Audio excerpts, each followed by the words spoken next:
সত্যি কথা বলতে যে মন্ত্রণালয় তো একটা অন্যরকম জায়গা। আমরা তো আসলে ক্লাসরুমে বসে মন্ত্রণালয় কিভাবে চালাতে হয় শিখিনি। যদিও আমি এই প্রসঙ্গে বলতে চাই যে আসলে শিক্ষাটা এরকমই হওয়া উচিত। শিক্ষাটা আসলে এরকমই হওয়া উচিত।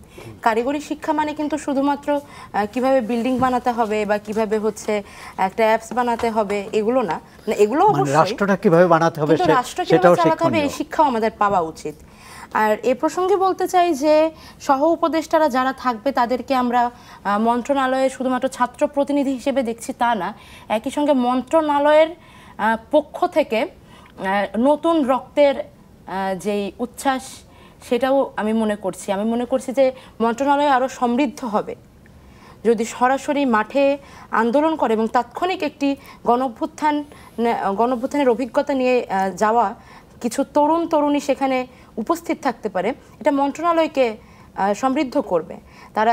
আমরা দেখেছি আমাদের মন্ত্রণালয়ে, আমাদের সচিবালয়ে, বিচারালয়ে, পার্লামেন্টে, সব জায়গাতে একটি ঘুণে ধরা প্রক্রিয়া শুরু হয়ে গিয়েছিল। আপনি মনে দেখবেন যে অনেকগুলো আইন রয়েছে যেগুলো একদম ব্রিটিশ পিরিয়ডের। এখন কি বাংলাদেশে মানে প্রেক্ষাপট সেরকম আছে?